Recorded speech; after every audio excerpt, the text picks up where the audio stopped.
Voilà, je suis Dora Mamri-Chambi, j'ai soutenu une thèse de doctorat à l'École pratique des hautes études et au groupe Société, Religion, Laïcité en 2016.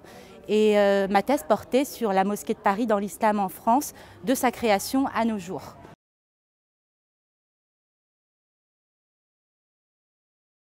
La première pierre de la mosquée de Paris a été posée en mars 1922 par Qaddour Ben Rabrit, Abdelkader Ben Rabrit, qui fut le premier directeur de la mosquée de Paris.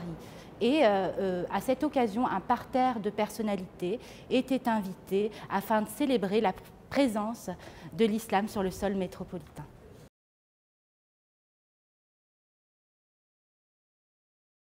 Le nom de l'architecte de la mosquée de Paris, les noms plutôt des architectes de la mosquée de Paris, je peux vous citer Eubèze, Mantoue, qui ont été formés à l'école marocaine, à l'école des beaux-arts marocains, et qui étaient férus justement de l'architecture marocaine.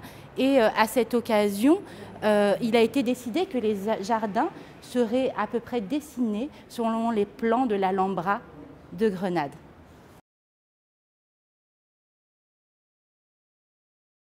L'inauguration de la mosquée de Paris, entièrement édifiée, s'est passée en juillet 1926 sous la houlette de plusieurs dirigeants français de l'époque, mais également avec l'association d'un nombre assez considérable de personnes venant de l'Empire colonial français. Et il a fallu quelques années entre la création, la pose de la première pierre et l'inauguration de cette mosquée de Paris pour des raisons d'abord financières. Le projet a coûté énormément de moyens et également on a sollicité les musulmans de l'Empire colonial à verser leur obol pour cette mosquée créée en dehors du Dar Islam, de la maison de l'islam. Les conditions de la création de la mosquée de Paris par la France et les réelles raisons ayant présidé à cette édification sont bien évidemment multiples. Il ne s'agit pas de prendre un sens unique dans l'optique de cette création, mais je dirais que la mosquée de Paris, dans sa version finale, a été créée comme un hommage aux musulmans tombés pour la France ou ayant combattu pour la France lors de la Première Guerre mondiale. C'est en signe de remerciement. Du moins, officiellement, c'est ce qui est mentionné sur tous les documents que j'ai pu consulter. Mais n'oublions pas le contexte stratégique de l'époque. Dès le début du XXe siècle, même vers la fin du XIXe siècle, avec l'Empire ottoman, avec les possessions et les difficultés dans l'Arabie saoudite, qu'on appelle le Hijaz, certains éléments stratégiques sont venus s'agréger justement à cette volonté de création de la mosquée de Paris, notamment, rappelez-vous, du cadre des accords Sykes-Picot. Déjà, les puissances impériales souhaitaient dépecer l'Empire ottoman. Et quel meilleur cadeau aux musulmans d'Afrique du Nord que de leur édifier une mosquée en plein cœur de la capitale.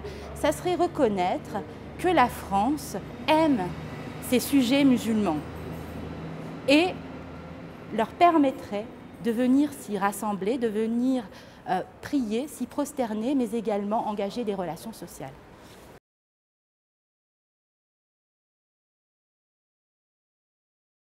La mosquée de Paris a participé aux différents processus de régulation de l'islam en France, à savoir les 6 sages, le Corif de Pierre Joxe, mais également la charte du culte musulman initiée par Pasqua, et aussi l'Istishara, c'est-à-dire la consultation, le nom a été arabisé, sous l'égide de Jean-Pierre Chevènement, et enfin le CFCM, le Conseil français du culte musulman, à partir de 2003.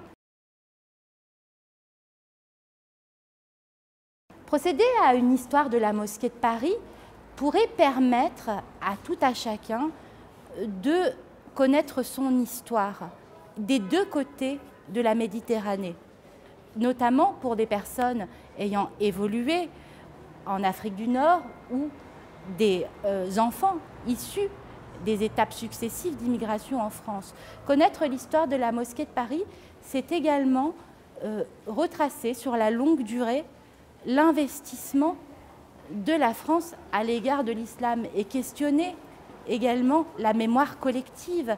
La mosquée de Paris, bien que nous fassions une micro-histoire de la mosquée de Paris, tous les éléments ayant jalonné l'histoire de la mosquée de Paris peuvent être contenus dans une macro-histoire.